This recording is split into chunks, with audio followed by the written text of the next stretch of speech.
Hey, Dr. Alan Christianson here. I wanted to do an update with you on EMFs. Now, I've been struggling and I wanted to clarify a lot of these things for you all and for myself. So here this is. I've looked at recommendations from what should be the gatekeepers, like the government and the guidelines. And of course, these things can have biases from industry. We know that. The EPA actually has no guidelines for EMFs, even amongst like high power fields. They're still debating about the relevance of that. The World Health Organization has set some guidelines in place. Those do exist. But between either the vacuum of data or very conservative data, then you've got a big gulf between where many have talked about just almost all extreme dangers from any level of EMF exposure. And that's also not true. So I wanted to figure out what was relevant and how crazy you got to make yourself to be safe without living within a box of tinfoil or something. And I'm going to talk about electromagnetic fields specifically. There are also electric fields, there are radio waves we're exposed to, but EMFs have the most data around them as far as actually affecting human health, and they're also pretty measurable. So to sort this out, I'm going to take you on a little tour of the home and just show you what are some findings that I've learned from this. To understand it, of course, I need objective data. So I did a lot of research and I got 2 units, which I'll show with you. There's this tri-field EMF meter, which I've been using and testing. And there's also this Cornet electrosmog meter. Now, these had the most ratings, the most positive reviews. In using them both, I saw quickly that this electrosmog meter, just holding it still in the same place, the readings went all over the board. It was not consistent at all. And even being outdoors, I would see that far away from any real source of EMFs. The tri-field, however, has had a little bit more credibility behind it, and also it's been consistent. So if you're somewhere and you see a reading, that's a reading you're going to see at that place, out at a whole lot of fluctuations. So there's a couple ways this measures, and I'll show you some readings on both ranges. There's the range on the very top where the needle moves on the top gauge. Now that's rating from 0 to 100 milligauss. The one below that rates from basically about 0.2 of a milligauss to 5 milligauss. And this is a unit of an electromagnetic field. So quick background, electromagnetic is just the concept that electricity and magnetism are interchangeable. You can take an electric field and loop it through, have a current run through copper wire that goes around a circle, and you generate a magnet. And vice versa, if you have a magnet that's moving around a same sort of set of coiled copper wires, you can generate electricity. And that's how dynamos work at somewhere like, Hoover Dam. They've got big wheels, turbines that are turned, and they turn and they generate motion by which these wrapped cables generate electricity. So that's all electromagnetism is. And the data is strong that it may have biological effects above some threshold. And some effects are just thermal, meaning heating. So you heat something up and obviously you change it and you could cook it. But some effects relate more at a molecular level about things like how calcium ions work, how mitochondria function, such things as this. So there are these non-thermal effects. And probably the earliest data we had seen was that people who lived in homes right beneath power lines, there were higher rates of leukemia amongst children. And that data has been back and forth, somewhat equivocated. But now there is consensus that some levels are not safe. We have some guidelines under OSHA for the workplace, and there are guidelines set by the World Health Organization. The levels that these organizations have set to be unsafe are levels that we really do not reach on a day-to-day basis in our normal lives. So whether we're in urban or rural places, we're not really going to be at the ranges that these organizations have said are worrisome. There have been some who have talked about a more precautionary principle, arguing that maybe as low as 5 milligauss may be a dangerous level. Some have even said 2. Now, here's something that I found so important but so lacking in all these discussions. There have been a lot of things that have talked about just EMFs being bad, and then some have refined it further, saying that here's some levels of EMF that may be bad, but honestly, it's really even more than the level, which is like the dosage. It's more important to think about the distance and then the duration. And here's why I say that. We're going to walk around and see how various devices, how much fields they generate, and then we're going to see how that changes with distance. And it's surprising. Based on the type of field, either the power goes down by a square, meaning like, 2 times 2 is 4, 3 times 3 is 9, 4 times 4 is 16. So the square power law, the inverse square power law means that every bit of distance you move away from it, it becomes that much weaker. So if you're 4 feet away, you've got 1/16 of much power. Now, many things also work by an inverse cube power law, which would mean that 4 feet away, you're going to be what? 1/64 of the actual power of the field. So the distance is huge. And if your head is right up against an appliance, that's not good. You may have significant field exposure. But if you're even just a few feet away, it could be a completely different thing. And then the other factor is duration. The data we have about dangers, like the childhood leukemia I mentioned, that's pretty much 24/7 exposure. So if your day-to-day exposure is constant wherever you are in your home, that's a real concern. But if you have an appliance that makes a certain amount of a field and you're there for a minute during a day, that's not likely to be anywhere near as significant. So we do have to think about distance and duration. And I'm going to talk to you about smartphones and devices or whatnot because I wanted to learn about that too in terms of just good objective information. So let's start with, I'm going to take you outside and just show you how the field meter works, and I'm going to look at the power box, all the breakers for the house, because that's a huge source of electromagnetic fields. Okay, here we are outside, beautiful day in the Sonoran Desert. Now, remember, the meter has 2 gauges, one which shows the range of 0 through 5 and one on 0 to 100. Here is our electrical box, and these are all the fuses that blow out when something's wrong electrically. So let's turn this thing on first, and a couple hands here. Okay, so there's battery test, battery's good. I'm going to turn it on the high field range. So this is going to show from 1 to 100. And let's take a peek at what happens. So right now, I would estimate that I'm about 6 feet away from the junction box. I'm going to move closer to it. Here we can see, now it's at about 5 on that very top scale, and I'd say I'm probably 3 feet from the box. Getting closer, closer, and this is powerful. This is now over 100. I'm probably within about 6 inches from the box. So stepping away again. And I'm going to show you too, pretty surprising, but even right inside on the other side of this wall, it's not anywhere near as significant. Hold tight. Okay, here we are inside, and that wall, that box, that's right on the other side of here. And let's take a look and see how we are for field exposure.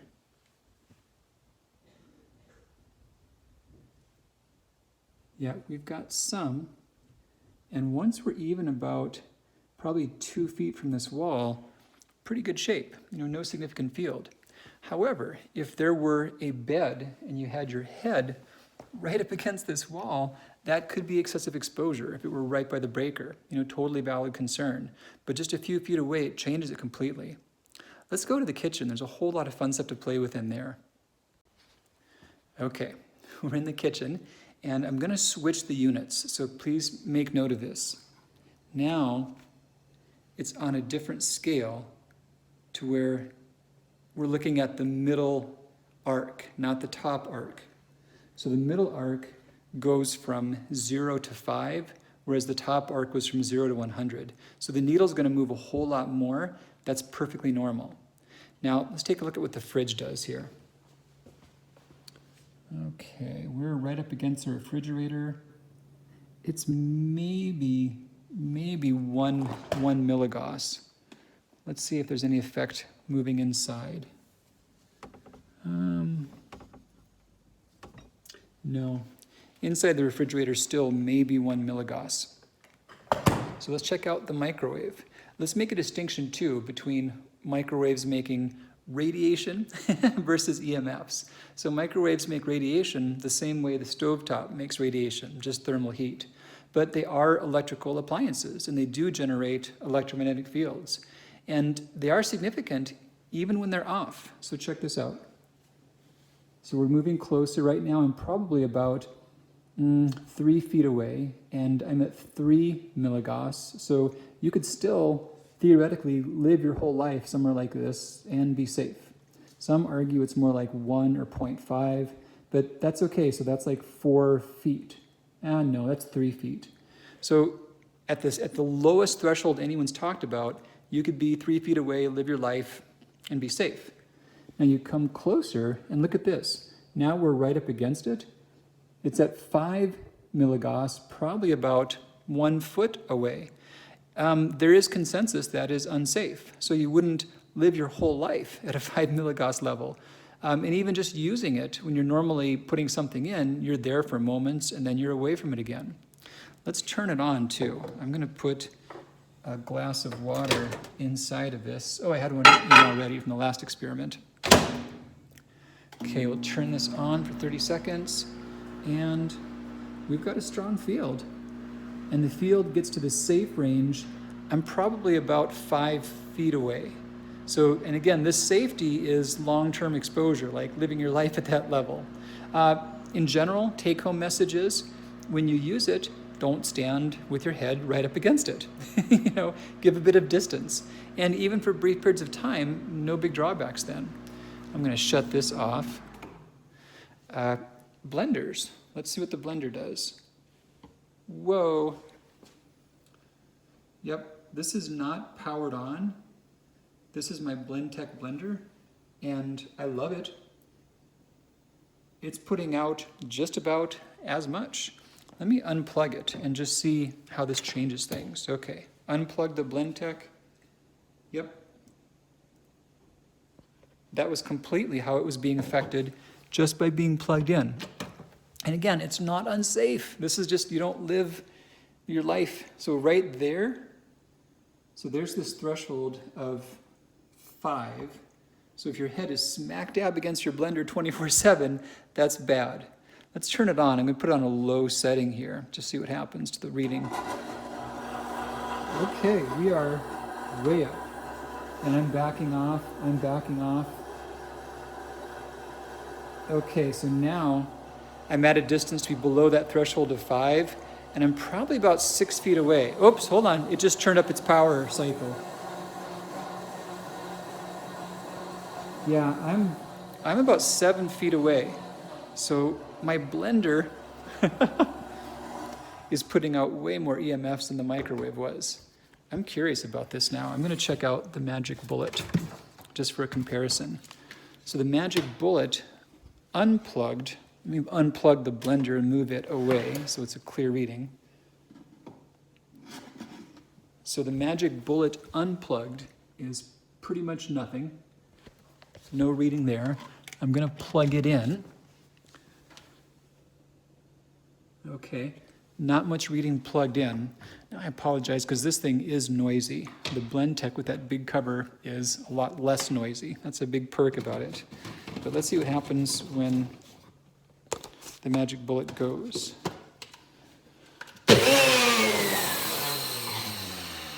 Okay, so that just completely spiked the reading too. And I'm going to play with the distance real quick to see how that changes it. So here's the reading. And let's back off just a little bit here.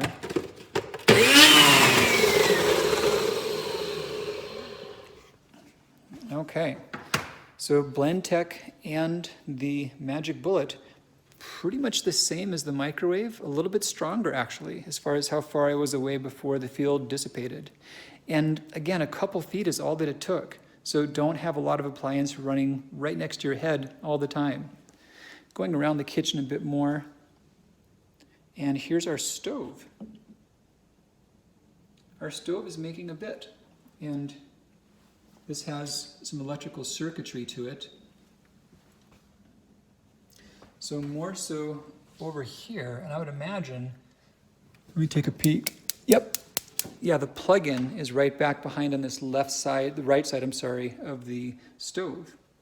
And This is a Wolf 6-burner stove, and it's generating just as much field as any of these other appliances were. I don't think it's a factor being turned on or off. Just turn on a burner. No differences that way. So not anything about power out in terms of like heat output, but clearly just the electrical connections. And now I'm just in the middle of the kitchen kind of walking around, and basically nothing, no real reading. Next up, I'm going to check out a few appliances here, a few little devices, computers and whatnot. Okay, this was some stuff that I was especially interested in, is just consumer electronics. These are things in which the distance and the duration may be a lot more relevant. We can live with these things on us or around us for long periods of time. So I checked out a couple of different devices. Here's an iPhone and the AirPods and a MacBook. And the gist of it was that the phone, let's take a look. So the phone itself, this is now in the middle range, is really not putting out much of anything. If you do go to make a call, let me just make a call on this phone real quick. I'm gonna call our daughter. Maybe she'll, let's see. So you can see it's pegged right when it was connecting. I'm gonna hang up. So we may get a call back. But when it's calling, there is a high field output. When it does connect, that drops down by about half. So we've heard this too about just not having it up against your ear when you're making the calls. And even when you're talking, there still is some significant field generated, typically in the 2 to 5 milligauss range. So I'm going to put the phone on airplane mode and take a look. Yeah. Really no field output, but also with airplane mode off. So now when it reconnects, you can see this. This is where there's a large amount of field output, is during the reconnection process. And this lasts for about a minute. This also happens when you turn your phone on or off. So turning it on or off and then going to or from airplane mode is a time where you've got pretty big field output. But apart from that, the baseline level here for this iPhone 7 Plus is probably, less than one milligauss. So that's minimal, no clear risk from that. I had seen some very different ideas about the Apple AirPods. Some things I had read suggested they were quite safe. Others said they were very high in field output. So I tested these too. And this is kind of funny because they work if they're in your ear, they'll play music. But once they come out, to take them out like that, they stop playing. So I had to just tweak that idea. And basically, if you pinch them together, like if you put your fingers around them, it thinks it's in your ear and it'll keep on playing. So the AirPods, you can see I've actually got them playing right now, and I'll show you the output.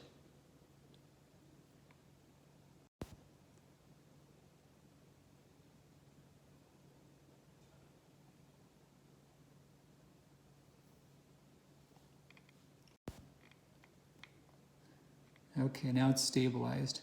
So pretty minimal.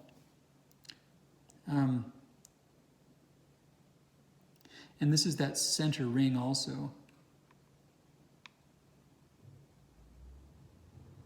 And I read about this unit. It's actually most accurate to have the device above it, like on the top portion here. So this is the most meaningful area to have it. And yeah, no significant output for them, thankfully. Something that I did learn, which was interesting, is that we hear about laptops on Wi-Fi and how they can make fields.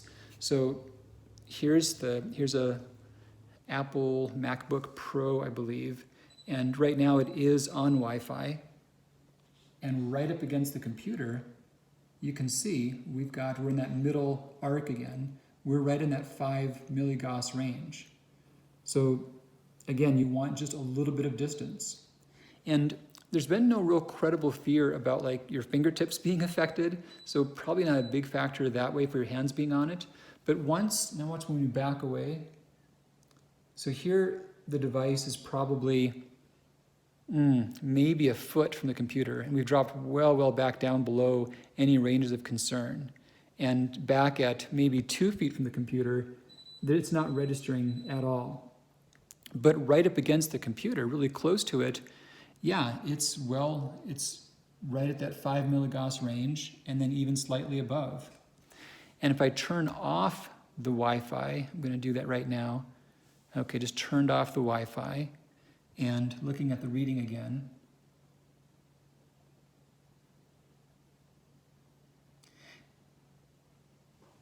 Yeah, it's not clearly different. Maybe 1 milligauss lower on average, but not that radical of a difference. So a couple take-home messages so far from this. Don't use your laptop on your lap. This is a thing to where dosage and distance could be relevant. You can have this on your lap for large periods of time. And there's been thoughts about this impacting fertility, reproductive health, just from proximity. And in general, the whole precautionary principle is reasonable. If we don't know for certain something is safe, but there are some theoretical risks, it's worth being cautious. But however, the precautionary principle, you cannot take it to its ultimate extreme without living in a tinfoil bubble. So you've got to figure somewhere what's reasonable and what's the way to live your life and not be in constant fear about it. And that's where I've talked about this 5 milligauss threshold being relevant. So don't have your laptop on your lap.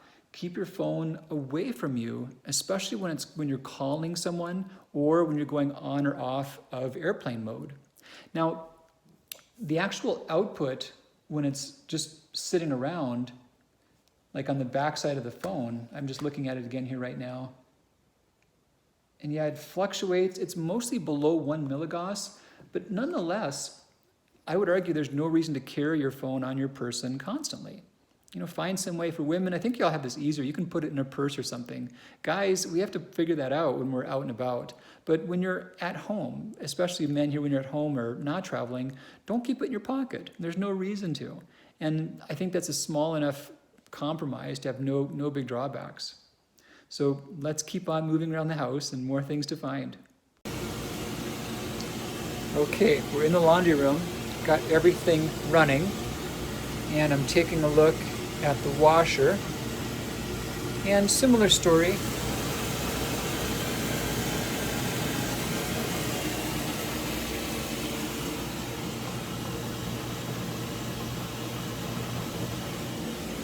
Both it and the dryer do make some fields. They're relevant within a few feet of it, but now where I'm standing, I'm probably where you would stand. I'm just like maybe 2 feet from the units.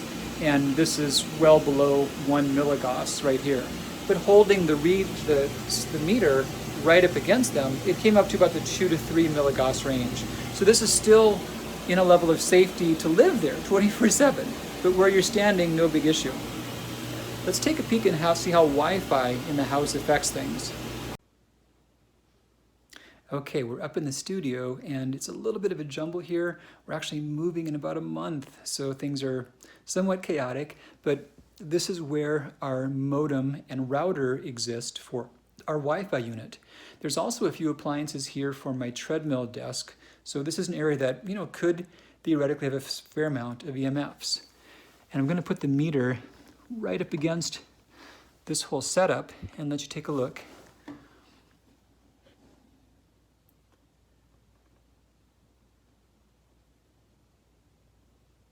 And this actually bounces on occasion.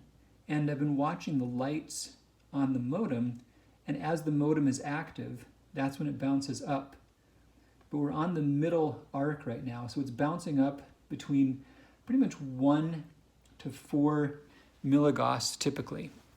And this is at a distance of probably a foot from all these units. Now I'm going to go a little bit closer.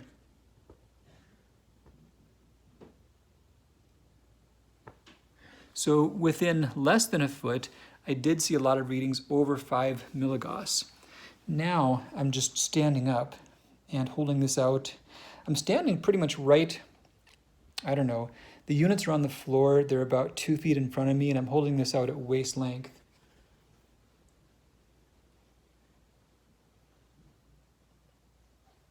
and we're consistently below half of a milligauss. I'm going to come over here to where my workstation would be on the treadmill desk. And right out here, also pretty negligible. The controls for the treadmill desk, no significant EMF output. The computer, so here's where I would be when I'm typically working, is right here. And really no measurable EMFs. But let's watch as we get closer to the computer. So here the unit is about 6 inches away. We're at 2 milligauss, 5 milligauss right up against it. And if the computer's on, yeah, same thing, no big difference. So right up against it, right there, that gets to be unsafe. And that's, yeah, maybe 6 inches from the screen. But now I just backed off to a foot, and we're down to, well, here, let's call that 14 inches. We're down to about 1 milligauss. And then here's maybe 2 feet, and we're at less than half of a milligauss in terms of the field output from the computer. So that's the whole Wi-Fi unit itself, where it comes from, and here's the adjoining space right behind it. So the unit itself is right opposite this wall, and you can see the readings. Yeah, there's really no reading, there's no EMF level. I hear many talk about having the Wi-Fi turned on or turned off and turning it off at night. Boy, if you had an ambient level of fields, like for example, I'm in the middle of a room right now, and there's just no field registered. I'm in the middle of the room in the studio, and I'm probably about 3 feet away from the Wi-Fi router and the Wi-Fi modem. So if your ambient level of fields was high everywhere in your home, there's things you'd want to think about, but I don't think that would be the culprit. That would be a problem of being underneath some power lines or having some electrical problems in your home. So if your ambient level is up, that wouldn't be a likely solution. I'm going to unplug the Wi-Fi and just watch the ambient levels, which are already as low as 0 as they can be. Now I've just unplugged the modem and the router, and ambient levels have not changed. So yeah, take-home message from there. I don't see a reason in terms of EMF output and concerns about milligauss levels to unplug Wi-Fi. There could be other factors, ones that I've not seen good solid data on, but from just actual EMFs, no real reason that I can see to do so. Okay, so remember the main things, that it's duration, dosage, and distance are the main 3 variables. So taking a look at something in the bathroom here, this is my lovely wife's hair dryer, and I think you can see this says low EMF, Chai Pro low EMF. Let's check it out. So I've got the meter on, the device is plugged in, and there's no field that it's putting out at all, plugged in and turned off. Let's turn it on and see what we get. I apologize in advance about the noise here. Okay, so this is a pretty low setting, it sounds like. Whoa. I'm holding the unit probably about 2.5 feet away from the hair dryer. I'll show you what we got.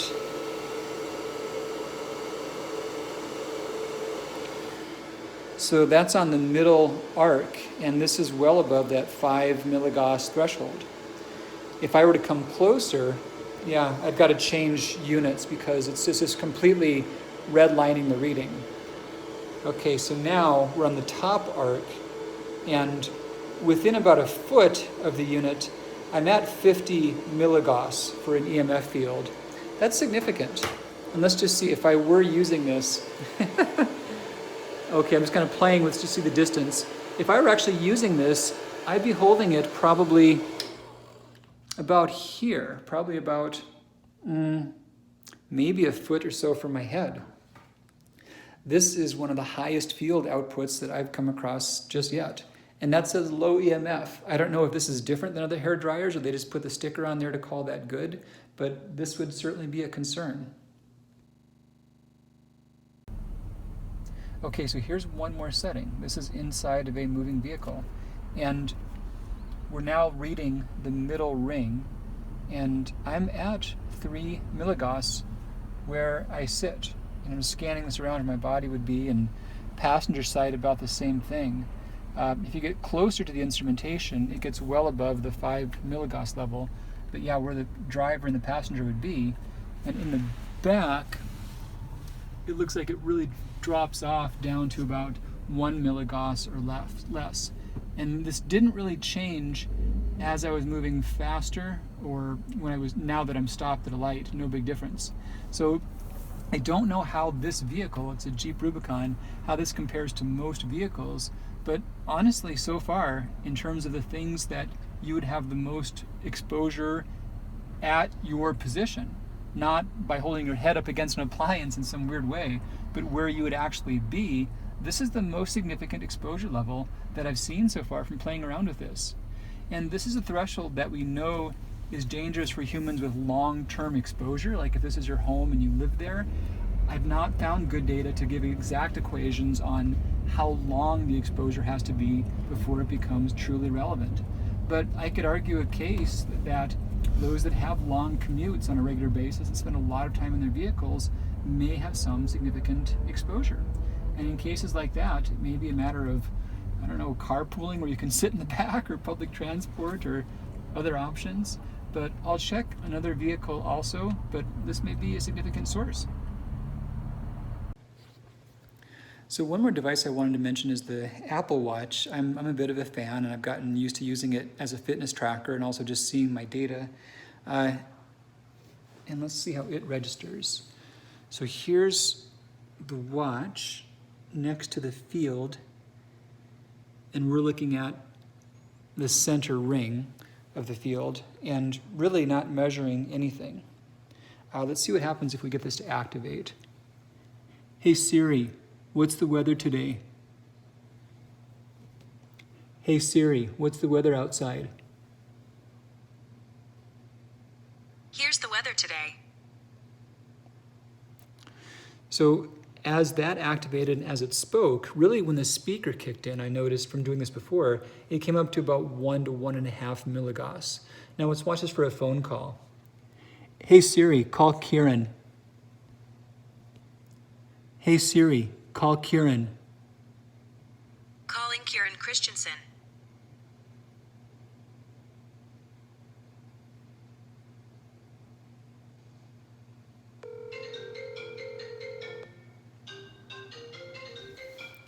Okay, so as it was making the call, it came up to about 2 to 3 milligauss. It was actually less than the phone.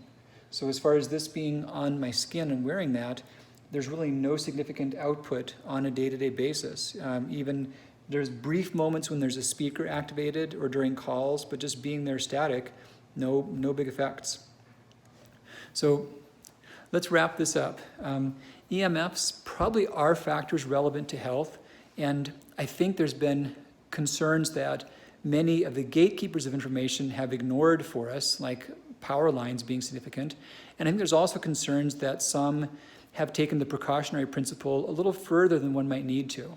In terms of action steps that I'll be taking in my home with my family because of investigating and looking at this meter, which was accurate, I won't be using a laptop on my lap. I certainly have in the past, not on a regular basis, but on occasion I've spent some time working that way. I'm going to avoid that. I'm also not going to be carrying my phone in my pocket for periods of time. When I'm out and about, I'll have to figure that out, but certainly when I'm home and I don't need to have it in my pocket, I will not keep it there. My watch, my AirPods, I'm not too concerned about those as far as their actual output. In terms of appliances, it really was what I was expecting. If you're right up and against an appliance, you may have a field output, and don't do that. But the level I talked about for safety, again, to put into perspective, that's really a threshold. If you live at that threshold, can be dangerous. So if you're episodically exposed to 5 milligauss, there's no credible data I've seen saying that can be a danger for brief exposure, but easy to avoid on a regular basis. In terms of home Wi-Fi, I didn't see any ambient levels of EMF in my home. If I did, however, just from seeing how little EMF the actual Wi-Fi generated, I don't think that would be a big contributor to a high ambient level of EMF. The radio signals themselves from the Wi-Fi are also measurable, and I'll just show you quickly on the field. There's also this is now on a different dial, so this would be the arc that's closest into the center under radio waves, and there's no ambient radio waves. I got the dial turned far to the right on that. So if I had high radio waves or microwaves, I might start troubleshooting, but we really have none of those present. I don't think for most people the presence of Wi-Fi is a big factor for health. Now, if you've had symptoms you feel are different when it's come and gone, I would just ask if you felt that those symptoms were relevant before you were aware of the Wi-Fi being a risk. There is a legitimate concern that being informed about a risk by itself can actually cause symptoms. There's been studies about wind farm illness, for example, and there are many that have had symptoms being around wind farms. And if you research this, there's a thing called the Nocebo Phenomena, which is kind of the opposite of the placebo. Rather than something harmless making you feel better, it can make you feel worse, and not in a way to where it's all in your head. It can really make you worse in measurable medical ways. So that's kind of a pitfall also about taking the precautionary principle too far, is that you really can cause headaches, changes in digestion, changes in immune system, if you're fearful of something that you would not need to be. So hope that was useful for you. I found it helpful to sort some of these things out and get some clarity. And we'll talk again really soon. Bye-bye.